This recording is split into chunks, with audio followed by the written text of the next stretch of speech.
All right. Good afternoon, everyone. I'm sorry there wasn't enough food for everyone, but that's what happens when you bring a popular speaker with a popular topic. It looks like our talk today will be just a single prompt, so I guess I'll use a couple of minutes to introduce Josh. We're happy to have Josh Speagle, who's of course an old friend. He graduated actually from here. Josh is now an assistant prof at Toronto, joins between the astronomy department and statistics, and cares a lot about statistics, AI, I guess. How we call statistics these days. I know. I remember when AI used to be the phrase you used to get grants because it was like fun. And now when you say you do AI, people are like, "Oh, agents," and then I'm saying no, deep learning, and they go, "Oh, that's old." Yeah. Anyway, and Josh's gonna bring up something very interesting, which is how we just do a paper with a prompt from one of these tools and what are the implications for that on what we do as scientists. So I think that's enough kind of introduction. The floor is yours. I encourage people to interrupt with questions. We have the full hour. Other than that, Josh, please go away. Thanks. All right. Perfect. Thank you so much for the great introduction. So hi, everyone. Glad that I managed to, I thought I'd be provocative. So I'm sorry. I just want to say one more thing. Oh, yes. These talks are sort of the evolution of a journal club that you were, I don't know if you created it, but you were certainly in charge. I did create it back in the day. Yeah. Like a full loop. Thank you. Yeah, the Machine Learning Journal Club. Yeah, MLJC. Anyway, it's great to be back. Yeah, I was very fortunate to be visiting and, both Catherine and other people at CFA, and then also in for a stats conference, the Joint Statistics meeting down in Boston. And so thought I could drop by today, talk about, AI, as everyone's like to do, except that I want to really give an existential talk and the opposite way of being Silicon Valley, which is to say, today, we're hopefully going to see, well, we'll see how good this is. I found the timing is not perfect, but we'll get pretty close. And then just in case, I have a backup paper I generated yesterday where the draft took 45 minutes, but the full paper took 2.5 hours. So we can review that. This goes a little long. So we're going to write a paper in one prompt. That's this. So you can read it. I'm going to read it out loud so everyone can see it. We're on the same page. And then we're going to talk through a lot of things about AI for people who maybe are using it a lot, less familiar with it, what it's doing, questions about intelligence. And I really want to then zoom back and ask, why do we even want to do this? Like, why are we doing this to ourselves? Okay, so the prompt is this. So I've set up essentially Claude using Claude Code, which is a particular interface to do coding.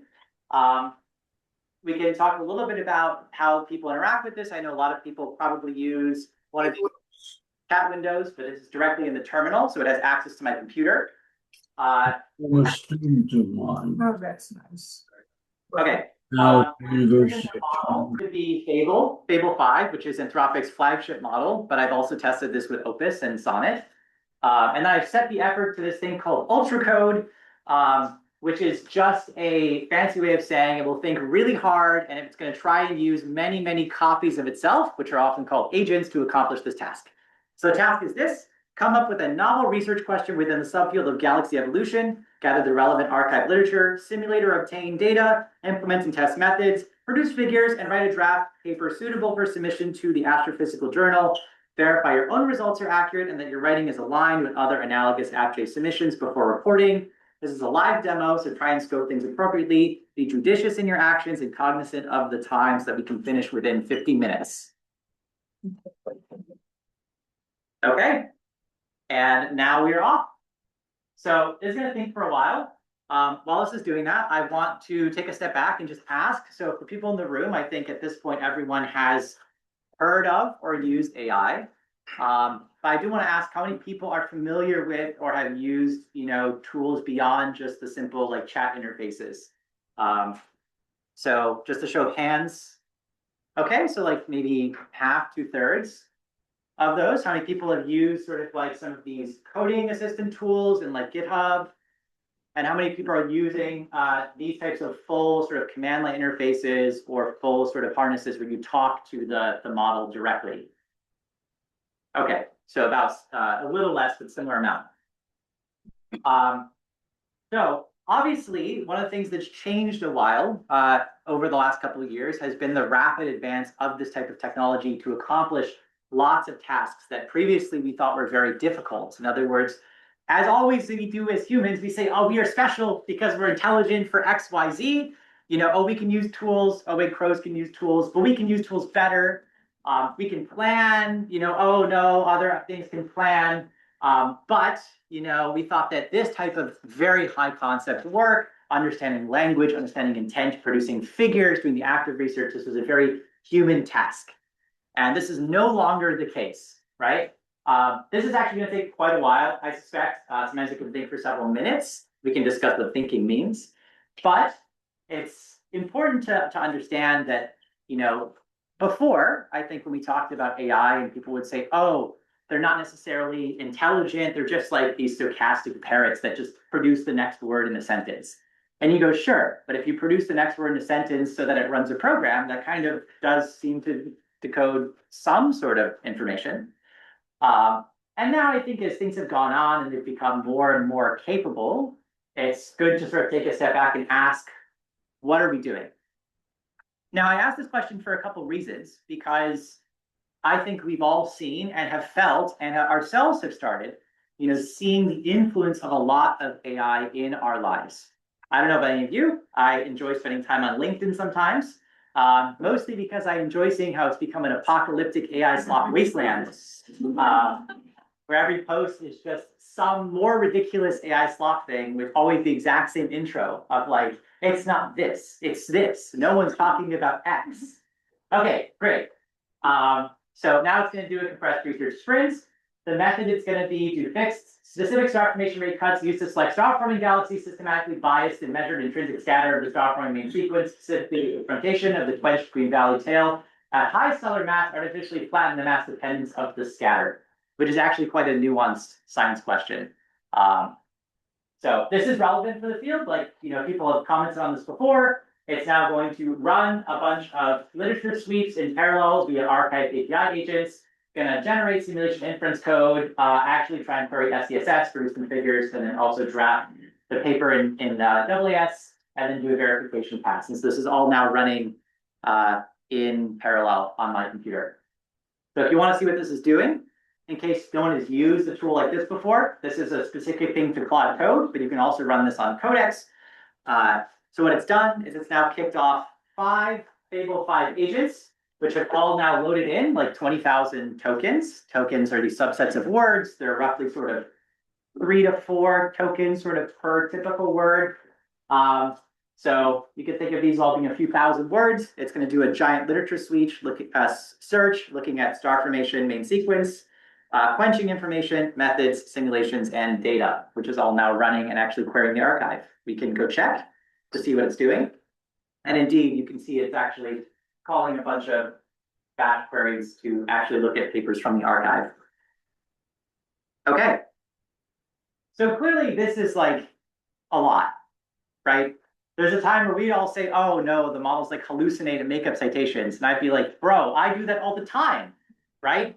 I see, let's just say like the person in charge over the last 3 administrations do this all the time. We do this, we all know that we do this. It's of course an intrinsic part of being human is misremembering things and combining concepts and synthesizing things together. Why are we putting different expectations onto these models, right? Now, one thing here is that I think this calls into question a lot of what we call intelligence and how we seek to answer problems and trying to mirror into ourselves. But I want to ask a deeper question, which is, why would we even want to do this, like in the first place? It'll be amazing. Hopefully at the end of this hour, we'll get a chance to review and see what we can do in 50 minutes. And we could say, oh my God, think of how productive we could be, how many papers we could write per year, right? And so my question is, why? Right? Why exactly do we even want to be able to do this in the first place? Why is this even a good example or use of compute models, these types of things, right? Why are we sprinting to try and paper max our way out, right? Is it because of funding agencies? Is it metrics? what is the reason that all of this stuff really matters? So this is meant to be an interactive talk, and so if people have opinions, you should absolutely raise your hand, say something. Yes, Alyssa. I have a question. Oh, sorry. My question is just, it came up with this very, very arcane, very detailed, very insider question. Yes. Which I presume it did because that's small enough to possibly answer in 50 minutes. Yes. But like, it's not really, I mean, it's interesting to something, but it's not like some deep existential question. Yes. So is part of the, not the answer to your question, but your question, also why would you want it to just write a random paper rather than something? Yes. Yes. But I would also say, isn't this kind of a reflection of how a lot of people feel about writing papers? I hope not. Well, you give projects to students all the time where you give them a simple question, right? That they can answer. Go answer a man. Well, sometimes you say, I have this kind of interesting tidbit. Wouldn't this be kind of fun to do as a small project? Seems well scoped for a summer student, 8 weeks. Sorry, what I was trying to make the point is that you said that. Sure. You were interested in that. Yeah.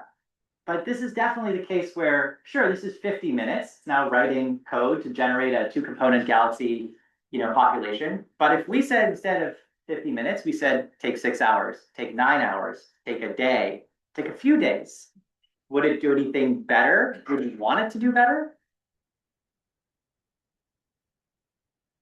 I don't know. You can also see, like, this is, for people looking at the code, like, this is obviously real code, and these are real parameterizations of things. It's trying to generate, like, full versions of this galaxy population and star formation rates and stellar masses and different distributions. And so clearly it knows not just, it hasn't done literature searches for this, or we would notice that it was doing certain web searches. It's actually just pulled this directly from its corpus to say, I know what star forming galaxies are, and I know how to simulate them. Did you tell it to use Python? No, Python's just its default language but I did not tell it to do anything. As you can see the prompt, the original prompt back at the beginning was just this. Okay. I didn't tell it to do any code at all. I just told it to simulate. Yeah.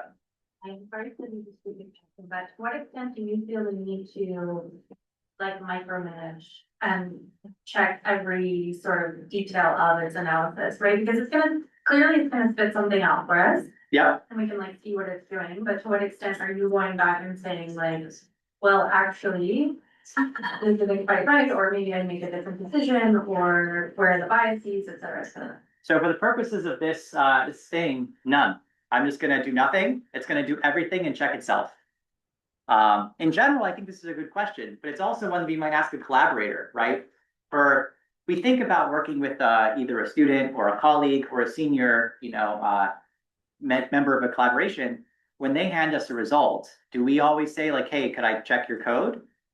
There's an element of trust that's afforded to, humans in different contexts, and especially based on levels of expertise that we might say is not always the same for AI, but maybe it's a bit different in terms of how we visualize these things. Okay, but a little bit to Alyssa's point, you in the other scenario where you're talking to your student, you designed that question. Yeah. And you have some expectation or some hypothesis in mind. So Yeah. when you look at the result, Yeah. you already have a very high level of base background knowledge for the question as it was designed. Yeah. To then be able to ask the right questions to your student to Yeah. then probe whether or not their code is correct. Yeah. Yeah. So to what extent do you feel that that's happening here? And I also don't want to derail from, I think the like. No, this is exactly it. Yeah, okay. No. This is, the whole point of this is to have a discussion, right? Like we can watch this happen in real time, think about what this means. Notice that it's making changes, like it's switching from mean to median without any prompting, right? No, this is exactly the right thing. We might say, hey, I know what's going on in this field. I'm familiar with work done on like the star frame main sequence and other things in this area. When I come up with a project, I sort of have scoped it out. I know the right questions to ask. It'll make plots at some point, and we'll get a chance to actually see what those plots look like. And you might look at them and say, oh, I see something interesting here. Or you might find that it will look at the plots and say, oh, I see something interesting, or oh, I noticed there's a bias, and have it self-correct. But I think one important thing to take away from this for sure, because you're asking the right questions, is about trust, right? What does it take to trust someone or something or some system? We sort of trust that when we run code, it always does the same thing. When we run an LLM, it does not always do the same thing by design. Just like people, it is random, and you will get different answers, but you hope that at least whatever path it took, it's doing the right thing. Just Ashley raised her hand. Oh yeah, go ahead. Hello, can you hear me? Yes. Hi, how are you? This is in the weeds, but I don't know if it is in the weeds. So in chat, I asked the topic it chose is interesting because I swear to goodness, you have a paper on exactly this question. And I think that because I use it to help teach flow-based models, and Joel led it. Do you know what I'm talking about? Anyways, that's okay. That's to say, does Claude have some context of your previous discussions? And do you feel like actually there's a bit, like quite a bit of influence that went into your prompt? Good question. So I do have there is literature that's sort of on this area, so it's not crazy. And I have done a little bit of work in this, but the other thing is that at least for Claude Code, there is no sort of like long-term memory or history of chats across many states unless it's saved explicitly in this repository, which I created fresh for this demo. So in theory, no, for this version of Claude. But if I ask this, for example, in like the co-work version, where it does have access to the sort of memory and identity, then yes, this would probably influence things a bit. John, I'm wondering your opinion. I think you're much smarter on this than I've been thinking about it a lot. I wonder your thoughts on the degree to which the very nature of astronomy might protect us from a full-blown massive existential crisis and keep us only in a moderate existential crisis. So what I mean by that is if you spend too much time online, and this is probably a little bit overblown, but the math folks are in a full-blown existential crisis. Because, for example, Fable just found a counterexample to the Jacobian conjecture, like while some dude was watching a soccer game. By the way, that guy was at Harvard as well. Oh, was it? Okay. Well, also like in the past, he went to anyway. Yes. Yeah. So math folks might be like freaking out because at some level, you know, we're all scientists or we just care about answers, but also we're also human beings, and there's that saying that any sufficiently large organization or entity will work perhaps unintentionally to preserve the problem to which they are the solution. Yeah. And that might be why the math folks see their field vaporizing and but astronomy, I don't care if you build the machine god, which we very well might be doing, and you're at full-blown AGI in 2028 or whatever. Yeah. Fundamentally, we're still a tiny little rock spinning in this unbelievably vast void, and the galaxies that this thing is working on is untold numbers of megaparsecs away. Yeah. And we're really good at astronomy and saying, you gotta collect more photons from the dark cosmic void. And the machine can't do that. It can't spin up telescopes, right? It could. No, I mean, like this sort of the idea, right? Like our relationship with technology, it goes back a long ways. Part of being back in the day, right? Being an astronomer meant that you could very accurately get the brightness of a star in the sky to within like 1/10 of a mag and its position to within like, an arc minute or something. And then very quickly write that number down and sketch it out over many, many, many nights over many years. And that was what it took to be a very good astronomer and navigator. And also you can make some really good horoscopes. And like this, we obviously technology changed. We had like the development of photographic plates, things became more systematized. We had, telescopes. Now none of us can do this. And yet astronomy as a field still survives, right? Even more recently, I don't think people understand how big some of these technological changes have affected us, right? Like a big part, this is what I was told, of doing like a thesis was the act of actually having to go into your library, read journals, and get all of the references, right? That's a very important step because you couldn't just go and do a search, right? Being able to do searches has changed the way that people think about the literature, right? Rather than having to go and search and read papers, you can just be like, oh, insert ref here, right? And then you say, I'm just going to go to ADS and like get a bunch of queries, and then I'll find like some papers that are relevant. That's really changed. And you can see that citation practice changing in real time when you look at bibliometric data in terms of papers being cited more often, but often more recent.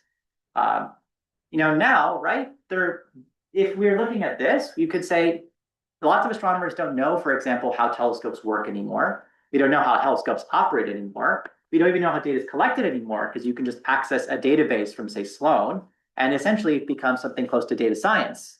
So in this perspective, what is there that's special about astronomy that's different from every other field? It's just now we can have AI automate telescope builds. It can automate all of the optics that design the thing. It can potentially have robots in factories that build them. It can find the right place to deploy them. It can operate them and do optimal scheduling. It can then decide what questions to ask, what observations to take to answer those questions, the analysis that we would do to answer those observations. And you can even do that end to end. So in theory, right, why do we need to have a pipeline to produce data from the telescope? Why not just go image, neural network, dark energy, right? Like just like that. So my point's not that this is something that we should aim for, but that I don't think astronomy is any less at risk than any other field if we consider this a risk. Yeah. You can go again. Okay. Oops. Okay. This one's not working, so I'm gonna yell, okay? I'm gonna jump after like a slightly ethical question, okay? Yes, absolutely. There are a range of opinions on this, right? Some people will not use AI for anything. They're Yeah. putting noai.md in their Yeah. GitHub repositories and things like that. And whereas some people will use it to do this and everything in between. Some people might be comfortable using AI for their code, but not for writing their paper. So in the event that lots of people decide to use this to write their papers, how do we make sure that the people who aren't doing this are not left in the dust? Because you suddenly can create like massive inequalities, essentially. So I think this is exactly the type of question we want to be asking on multiple levels, right? The first is that I brought this article up because it's both a good illustration of this concept, which is that I think both the framing of the article is kind of wild, but also this is a real effect. So this is stabilized over time. You can read some of the literature here. They did a meta-analysis.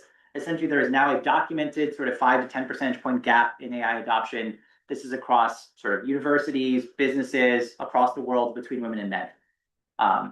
And a lot of the reasons why women give for not using AI, I think, are very socially conscious ones, right? They're concerned about ethics. They're concerned about being blamed for mistakes in a way that men aren't, right? They're concerned about being seen as not as intelligent as their counterparts because they're using this technology as a crutch, right? These are real concerns, and blowing past them is going to entrench further types of gender divides, let alone other divides elsewhere in the world.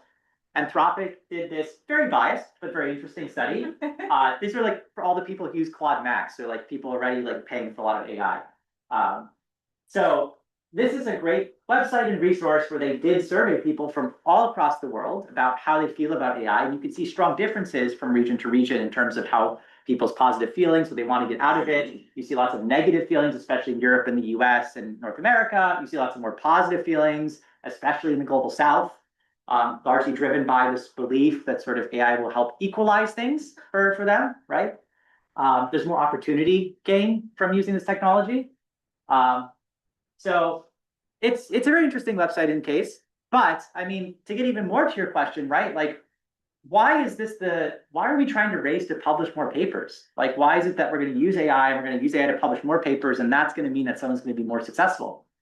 All of us know, like, we can see it happening in real time on the archive. We can see it happening in real time all over the place. Academia and papers are becoming AI slopified, right? They're becoming enshittified. The same way that lots of other things are. You can see it in small cases where someone has clearly used, a tool, and then like the title of something turns into like blah, blah, blah, comma, blah, blah, right? And so you see small things like this where the writing is starting to become a bit more bland, but also that the papers themselves are starting to become very clearly driven by AI. So I agree that this is a big concern, and we want to find a way so that people who are actually doing real work are rewarded for this and not necessarily blamed. And this obviously also an equity thing, because access to AI in these tools costs a lot of money. There's a lot of discussions, which we won't go into, about neocolonialism and other types of things caused by this technology. But like, yeah, I think these are all exactly the types of concerns I'm trying to raise.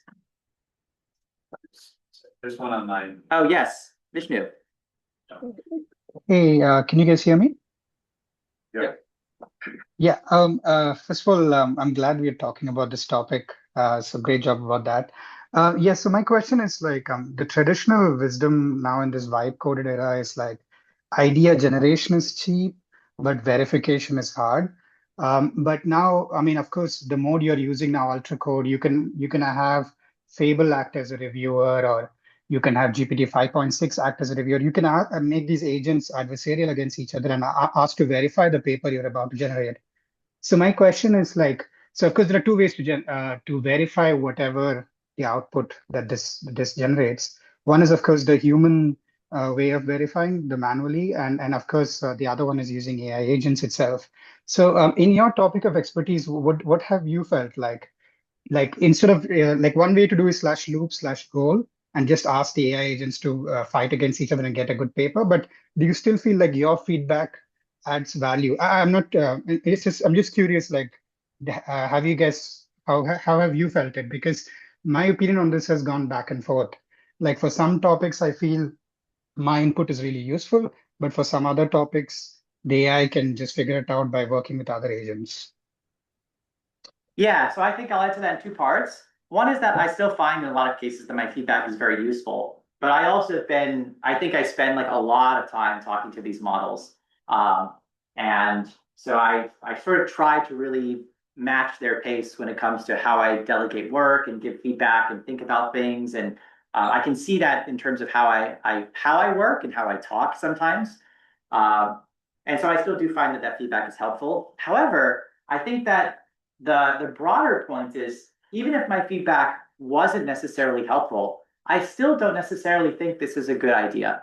Like doing this type of work with papers is actually what we want in the end. I have kind of a technical question. Yeah. I study the sun, and we're a little behind in terms of developing Python tools. We're behind the astronomy community. Mhm. I'm just wondering if you have less of a corpus, if you have a field that has less of a Python corpus for calibration or whatever analysis tools, would this work less well? Yes and no. So what is true now is that definitely the best expertise are in better covered languages, so especially things like Python. But also, you're looking at R, C, JavaScript, these types of things. IDL. So I was going to say IDL is a bit rare of a language. However, one thing that has happened is that people have found that you essentially can do like something where you translate as much of your IDL script into Python, and then you can do tests to verify that sort of the outputs are essentially identical to numerical precision, and like you implement all the same methods, and so you convert essentially all your previous packages and software into one that it's more familiar with, and then it can often go at that point. So banks have used this to try and update like old code as well, because some of it's in like COBOL or in like Fortran like 70, 77 or something, and so it's definitely something that can happen. Yeah, but it might take a little bit more time. But it's definitely something I've used in like certain packages where I've been like, oh, I really would like to make this package like auto differentiable or change like the structure and like refactor the internals. And it is the case now where I can just say, we have all these tests we're going to do. We want to make sure everything stays the same. And you're just going to rewrite everything piece by piece and kind of brute force it over like several days.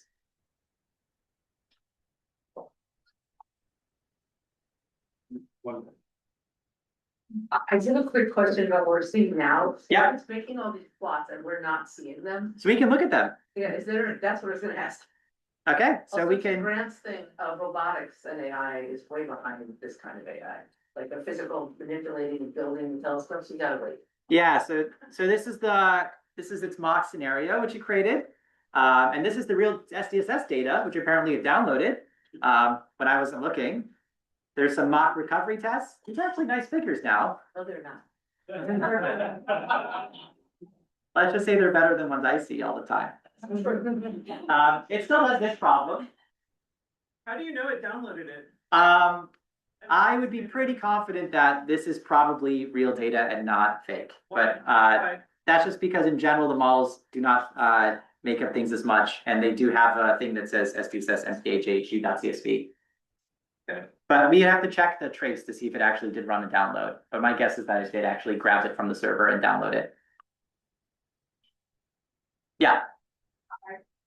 So I believe these models are fundamentally like probabilistic and they're data driven. Yes. And I think in recent years we have seen that its reasoning capabilities are undoubtedly getting very strong with, for example, branching hypotheses, tools, cosines, and stuff like that. Yeah. So I was wondering, when you're asking these models these questions, what is it's like what do you believe? Like, to what extent is it good at answering and formulating these questions that are like field advancing, that are not only capable of having like scientific reasoning, but are fundamentally like creative and critical and sort of capable of transforming fields? Because I'm a rising sophomore at the college, and my friends and I all the time we talk about what are our fields going to look like in the future with Mhm. and sometimes we think about like, is the only like place where human intelligence is going to come in to guide the development of these fields. But Mhm. do you think AI is also capable of, you know, having a certain extent like replacing that as well? Yeah, I think it's a great question. So I think one thing that I think actually I really find positive about the development of these models, because there are some positive things, is that it has forced us to think really hard about what some of these foundational concepts mean. Like, what does it mean for it to be intelligence? What is consciousness? But also, what is creativity, right? What does it mean to come up with like a creative, field-altering, impactful hypothesis, right? You look at this is people try to quantify this now because you can go back and you can embed using these models essentially the entire like papers into some semantic vector space of text embeddings. You can try and gather all these concepts together and then say, well, this paper is really impactful. Is this new? Like, was this concept never seen before this paper introduced it? And a lot of what people have found from this work is that the answer was no. A lot of the most impactful papers, especially recently, have been things that, you know, if you looked in the right places, you could find the ideas, but somebody had the foresight to bring them together. So it was a creative synthesis that occurred. And so a lot of hypotheses that predicted new things were often synthesis of some scattered things around, but it just no one had put the pieces together. It is still the case that you end up with some papers that are like truly like out there in a good way.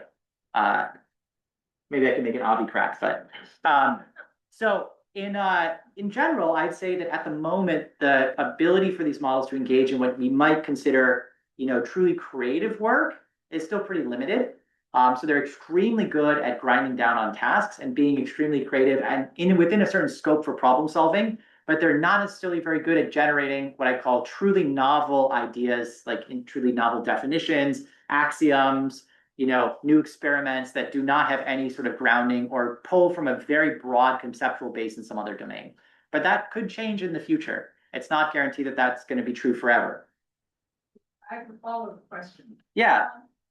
Do you think that limitation to the capability of creativity is something which AI just hasn't had enough time to develop, or is there sort of an inherent limitation to the architecture of these ML models and these like semantic encodings and their like data-driven nature? That's like an inherent ceiling to how creative it can be, or is it just like it didn't have enough time to evolve that capability? Great question. So the question for anyone online who couldn't hear it was about whether this creativity is something that's innate, like fundamental to how they're built or how they're trained, or whether it's something that could be emergent, like we've seen for other capabilities. Like the ability to do these tasks is an emergent property from training to do a very specific task.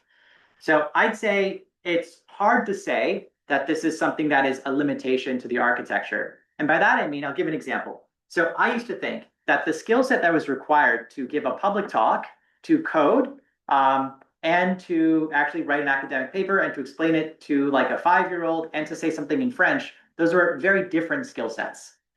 You have some concept, you have to say it in very different ways, you have to train really hard. But it turns out, right, because one of the first capabilities these models had was being able to say, oh yeah, like, write the story of Oppenheimer in a limerick, right? And it never obviously been trained to do this, but it could do it extremely easily. This is like back in GPT 3.5, which feels like crazy that that's only a few years ago. And what that means is that at some fundamental level, empirically, what these models have done is they've factorized the problem so that there is some concept space of what exactly that means. And then there's some translation, which says, I need to take this concept and turn it into a specific output, like into a code block or into a poem. And those tasks are separate from each other. So when you give it something in one setting and ask it to translate to another setting, for it, those are actually very similar tasks. I don't think that that's true for humans, but it is definitely true for models. And so that, I think, shows that creativity and these things are not necessarily guaranteed to be some property that we never access. However, I think it's very clear that the types of things that these models are trained to do and solve problems are not ones that encourage creativity in this type of way. They encourage creativity in a very specific domain, which is often, how can I solve this problem? Like, using as many tricks as possible for like hacking.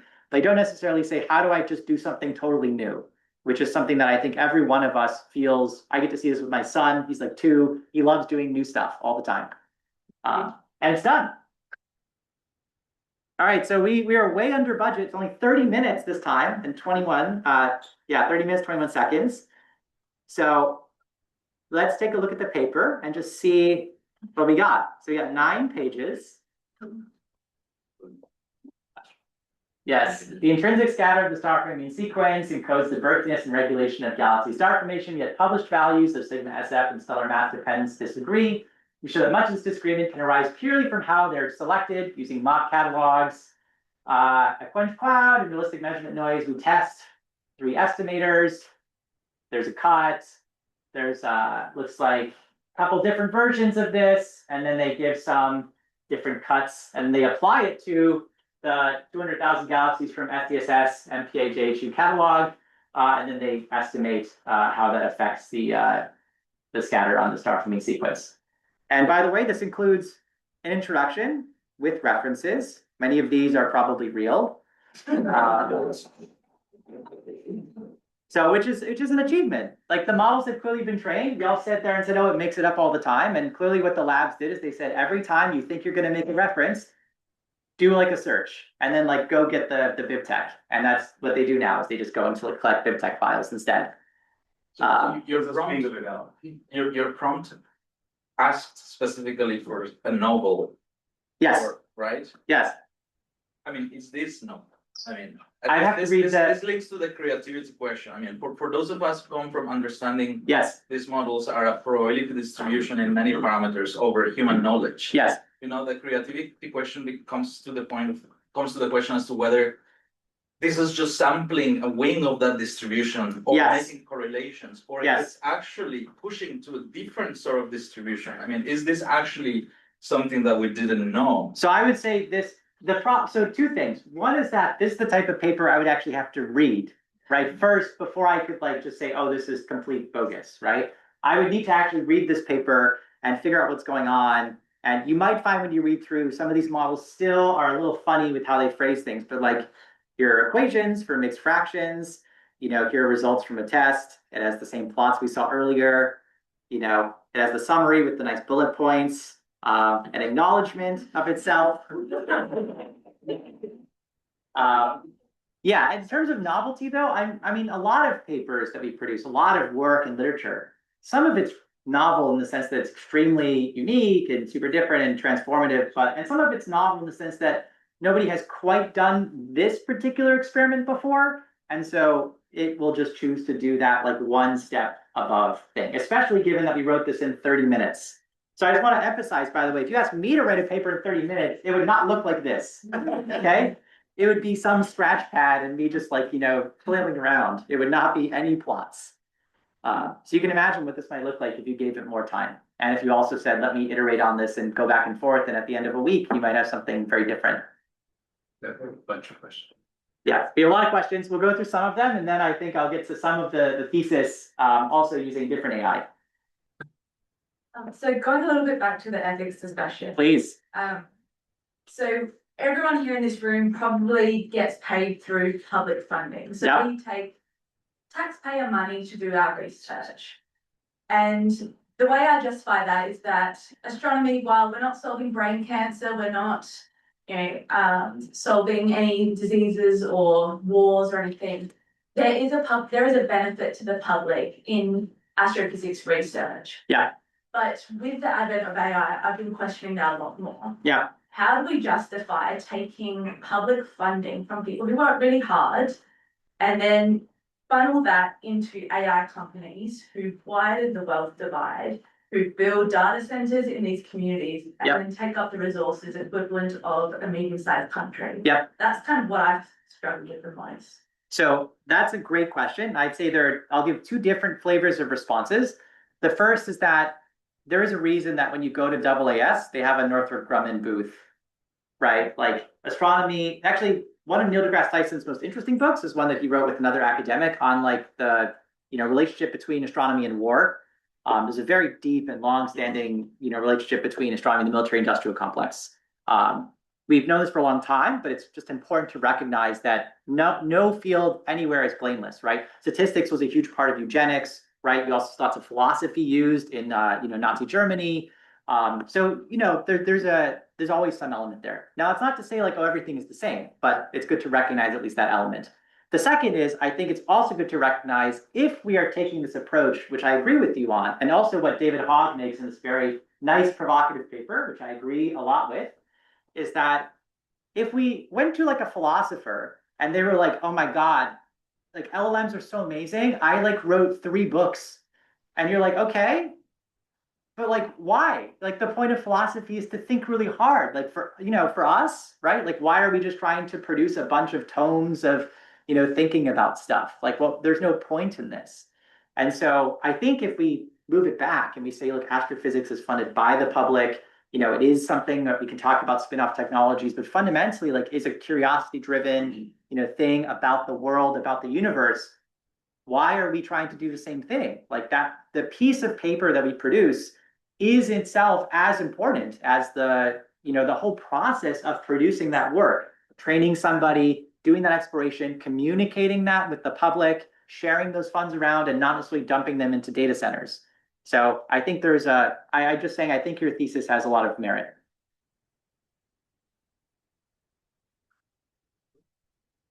Okay, I don't think it works. Anyway, so now that we have like a paper, right, that's we could in theory submit. Yeah, we have a second one in case you want a backup. So this is what I produced last night. I've been thinking about this recently because over the last couple of weeks I've been doing the reviewing for Europe where I've had nearly like multiple papers. And I would say close to 85% of the papers I've looked at were almost definitely either something like this or an equivalent of AI slop. And in Europe's like a perfect example of where it's people need these papers to continue their career or jobs, things like this. But it kind of gives me a weird like moral choice of do I rate this? I know it's slop. Like how do you vote it on originality? How do you vote it on the merit of its contribution? Like, do you bias yourself when you're looking at this paper? Like, it's kind of we make this and then we just push it off to a human reviewer. I don't know if that's fair. So I would go even further, right? The big question for this is like, why do we even write papers in the first place, right? As an educator, I really love backwards design, which is this principle that you always want to work backwards from the end goal. When you design a class, you want to say, what are sort of the outcomes for my class that I want? What's the goal that I'm aiming for? Then you sort of filter that through how will I assess if I've achieved my goal? Like when will I be happy that I've done a certain thing? And then from there, you can start to outline, okay, what will I do in order to succeed in my assessment? Here's my sub goals, here's the material, this type of stuff. I think it's really useful to ask, why are we publishing in the first place, right? What was the point of making a paper? Because now we're just trying to mass produce papers for no reason than to produce papers, right? There's some small thing of saying, oh, but the AI is coming up with some interesting ideas, but is this the right way to do that? I think part of it, right, if we think back to when was the paper invented, right? Before papers, what did people do is they went around and there'd be some meeting convened at some society, and then they would talk about it, and then there'd be notes written up about it afterwards, right? Or they'd send letters to each other, correspondences. Journals were created as ways to systematize this type of information. And a lot of why we think papers are really important is that they are capstones of experiences, right? In order to produce a paper, you must have gathered the ability to make a cohesive argument, communicate that argument to other people, go through the literature, contextualize your work, do data analysis or do theoretical analysis, right? Be able to deal with caveats and other parts of your argument, be able to go through all these types of things. Why is there a referee? Because we want to have an interactive process, because science is a dialogue where we communicate with other people. This is why we produce papers. It's not just for the result. I mean, they're meant to be capstones to show mastery over something. It's why people always know. We all know that like talks are really important because that's how we communicate to each other. That's the act of doing science, especially today. You know, we could easily take this paper and I could run it through ChatGPT and it could summarize it for me, and I could make a podcast about it. But I could do I could never read it, right? I could do everything but actually read this paper, and I could engage with everything in the paper. But is that so? Why would I even need to write the paper? Why would I not just produce a GitHub repository and then the AI agent will just go through it? Or why would I not just throw stuff on archive? Right? Why not? Right? Make every paper a beautiful interactive website with videos, with animations, with whole things. What is preventing us from doing this? Nothing. It's just, but this is, I think, why we've gotten stuck by thinking about this is the end state instead of thinking of the goal. Posterity, Josh, one thing is preventing us from doing that, is the long life that you hope for these things. But we could definitely solve that problem for sure. I remember Authority back in the day. Yes, but you know, electrons, they're fleeting, paper is less fleeting. But all the paper is now electronic. Josh, I'm doing all this. Yeah. I'm answering your question. Yeah. Why not? And the answer is, do you know that the paper of the future in Authority that started? Yes. Does not work. It doesn't work anymore. I know. Okay, that's only 10 years. Yeah. Yeah, that's why. But this is something that librarians have to think about all the time. Yeah, gotta talk to them. Yeah, they're the best. Okay, sorry. Yes. I just had a question about, so, you know, using AI and stuff, sometimes Yeah. it'll, you know, going back to making up data. Yep. Right, it'll take actual papers, I know, Yep. with like actual data. Yep. And if it barely doesn't fit, it'll add just a little bit to fit it, Mhm. right? I guess my question is, let's say that this becomes the new norm, you know. Yeah. Or AI papers, whatever. Yeah. It's gonna start citing itself. Oh yeah. And then it'll start making its own, like, it'll kind Yeah. of, like, make a copy of a copy and like, so like. Oh, it's doing that already, for Yeah. sure. Yeah, exactly, so, like, Yeah. like, where do you think, if this does become the norm, like, Yeah. would it end up, I guess, like, would it be like intangible, just like, oh, you know, only something that the AIs can understand? 'Cause we've already seen that before, you know, they made their own languages when talking to each other, like, stuff like that. Kind of. So that result's a little misrepresented, but the main thing is true. So let's look at the current march of technology, right? So how many people actually go and get a physical journal anymore, right? Actually go to a library, these types of things. Most of the time when we work with these, we have them through archive or through ADS. Do we read the full paper? Sometimes, but usually what happens is we look at the PDF or we just look at the abstract, right? So you already have this way in which things are being reprocessed. Now we can do natural language search, and so we can use things like Semantic Scholar. I have an example with AlphaKai that's up here, in case people haven't used it. Wonderful resource. It takes papers from the archive, you substitute in, it generates blog posts for them. You can write notes, you can ask questions to AI in like a chat bar. Great use for learning. In case you haven't done it, also dark mode. But main thing, right, is what's the end state for this? There might be easily a case, I think this is very, very realistic, where all of this content is being produced and it now is just going to be housed in some giant repository that none of us will ever want to search through because it's just too vast. And so we're just going to talk to it through our personal librarian who will be able to do queries, and we hope that the queries get us what we want, and it will then come back to us, and maybe it'll give us the paper or the thing in mind, or maybe it'll always just give us summaries of the arguments that are made by the code. And if we need to ask for specific parts, we can get it, but it only will be delivered on request. There's going to be a repository that'll be available, but it'll be very much like this Library of Alexandria that we can access as unlimited stuff, but actually it's really hard for us to access any specific thing. I don't think that's crazy that we could end up in a case where all of papers and things are just auto-filed and reviewed by AI agents and then read by AI agents and stored in this repository by AI agents and served to us by AI agents and explained to us by AI agents. Would this be worse? I don't know, but it's definitely a possible future. I think this is orthogonal to this particular one, but it's sort of like we've all lived through Google. We now don't necessarily need to remember exactly everything we read, and somehow we've survived, and we don't even think about it anymore. We have a fascinating capability of offloading our own memories and experiences into the environment. It's a very, very fundamental part of being human. Yeah, so I guess to your question of why are we doing this? Why are we writing papers? To what, to what end? What are we all doing here? Yeah. Most of us are just trying to probably get enjoyment from the work that we do, the fulfillment, like absolutely personal fulfillment, and absolutely also spread the sense of like awe and wonder and of course create new knowledge and share that, et cetera, right? Okay. fine. What percentage of the global population is using AI tools at this level? And to that extent, what is our responsibility, motivation as some of the most adept, maybe not the most adept, but some of the most adept human beings for using these tools, in therefore going forward and shaping the trajectory of like societal use, right? Like none of us want AI to come in and take our jobs, right? Yeah. What do we want? I mean, what do I want? I want a world in which we're using AI to make things better for everyone and Yeah. not to perpetuate the wealth divide further, et Yeah. cetera, right? So like, how do we capitalize this on this as PhD holders, as astrophysicists, as sitting at Harvard Yeah. to The most equal place on Earth. yeah. To what extent do we have the power Yeah. and the responsibility and drive to do that? Great. I love this question. I think this is definitely one of the heart of the talk. So I'll say that, this comes in a couple different places. So one is that if I think as a field, like we need to really get back to our roots, right? Like as technology has progressed, we have to think really hard about why we're doing astronomy. Like why do we do astrophysics? Why do we do science? What's the point of doing all of this?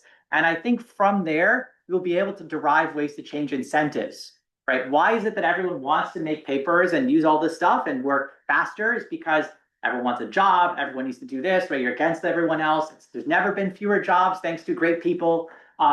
So, it's like, that's why we're doing it. But why is that the metric? Like, why do we need to publish all these papers? If we all just said, just as a hypothetical, right? I'll give you 2 examples for being really spicy. If we just said, hey, everyone can publish like 2 first author papers a year. That's it. Or whenever you do like a grant reviewer things, no one can look at any publication metrics. You just say, here are the 3 papers I want you to use to review my grant, right? Nothing else. Would that change incentives? I don't know. Maybe for telescope proposals, no one wants to put a cap on it, but if you force everyone who's on every proposal to rank every proposal that they're on, and that ranking will be used by every person on a proposal to triage the proposals, I think people would change their habits about submitting 20 plus observing proposals, and they would probably focus down. Now, I think that would be very spicy, but my point is that it's incentives, right? These are all the incentives are geared towards this. There's no incentive that said that we had to destroy the entire information ecosystem and fill it with AI slop and deep fakes, right? And that all LinkedIn now needs to be like, not this, but this posts that are all sponsored by people trying to token max, right? None of this was required, but the incentive structures in place made it so, right? Now every employer gets 1 billion emails that they are all AI generated, which they can't screen, so they have to read them with AI. The people who win are the AI companies because everyone is just burning compute to get us back to the same place. It's the most lossy form of anti-compression, of getting bullet points into an email, which then gets to somebody else who puts it back into bullet points, and you hope they're the same bullet points, right? That's what we're doing. So that's my point. Is I think there's our responsibility as astronomers and as scientists and as people is to try and say, how can we change the sort of incentive structure, at least where we are, to make it so that this is less of a driving factor, right? I don't know. I see undergrads today and they're so stressed. I mean, they're so stressed. I mean, the first thing they want to do is they want to get a paper, and they know that they need a paper to get to grad school. Who knows how true this is or not, but that's how they feel. And then they're like, I need to use these tools to get that paper. It's just terrible. I just wish we could all just slow down and chill out. And that doesn't mean stop using technology, but how do we make it so that rather than doing more and worse, we do less but better? So that's sort of, I think, one of the takeaways. So I think it's a great question. Sorry, Josh, there's one online. Okay. Yes, Amanda. Hello, everybody. Good afternoon. My question is, I don't think if you can answer it actually, but what do you think is the impact of Gen AI on our perception of the world? Being dependent on closed source companies like Anthropic and OpenAI to do something so fundamental as defining our next ideas and opinions, how much should we trust these third-party tools? If they suddenly disappear, what would it be left? Yeah, so I mean, this is a question that I think a lot of people are asking, and especially is becoming more relevant as sort of open weight models are becoming more prominent, from China especially, but also from Europe.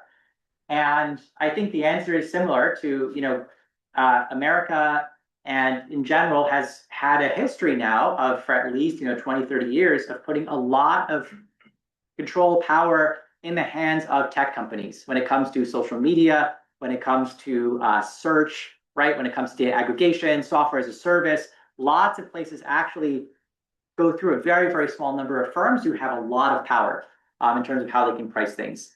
And so I think that's the same worry that's coming up with these companies as well. So I don't think any of these are necessarily new concerns. They're just the same concerns sort of recast in a new light. So I think that those are absolutely big concerns. Coming from Canada, it's one of the top concerns that the country has is that they become dependent on the US. And the US seems to very much have its agenda to make the rest of the world dependent on it for AI so that it can maintain technological and global dominance. That I think is an explicitly stated strategy. So that's not just me putting words into their mouth.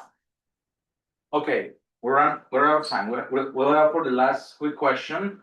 Josh, are you here for other than just today? I'm here a little bit for today and a little bit on Thursday. Okay. The one thing I'll also just close with right before the last question is to say, I can share this link around, but I've made a little thing about learning in particular in AI because I mostly talked about this being terrible for papers, but it's also terrible for learning.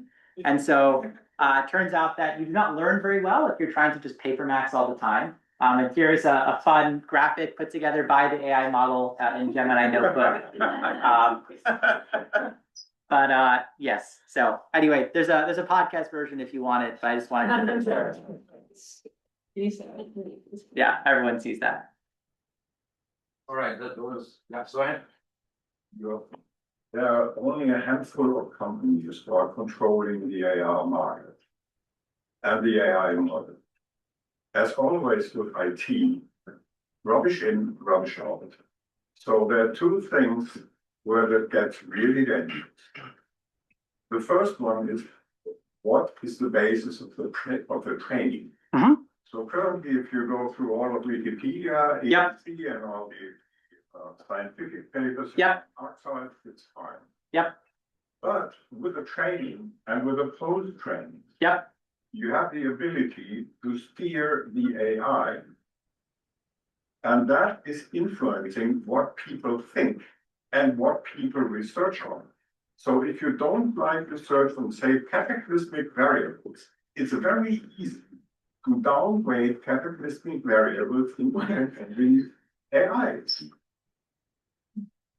So what you are doing, putting AI for research is putting an enormous power and an enormous trust into these 4 or 5 companies. In addition to that, because it is so powerful, governments will try to to get a hand on that. In fact, governments don't even need to do that because the corpus is already influenced by government censorship in a way that models already reflect, which is why I pulled this paper up. So they've already succeeded. Yes, and by partisan news media also. Yes, absolutely. All right, well, is the way out. Good question. So what's the way out? I don't know. I think we're cooked. No, like to be honest, like this whole problem is extremely difficult. So there's only really one that I might call fully open source language model, OLMA, the open language model. That's the one where you can see all the data that goes in, the whole training process, how everything is tuned. That's the only one that's there. It's not state of the art, but it is like a good starting point. The issue with this is that data collection is so expensive and so intensive, especially for post-training where you need extremely high quality examples. I mean, they are paying like, I don't know if you guys have gotten little messages being like, hey, solve hard physics problems for $600 an hour. And then like, this is a thing that they're asking to do. And all of that data is like proprietary. And so I don't see any reason why they would ever release this. And I don't see an easy way out of this because it's so financially intensive to collect and process all of this stuff. So I think at least in the short term, we just really have to hope that things will be okay. And the long term, maybe there can be more global solutions, surprisingly, maybe let out of China, of all places. So, but we'll see. Thank you so much, Josh, for this very. Well,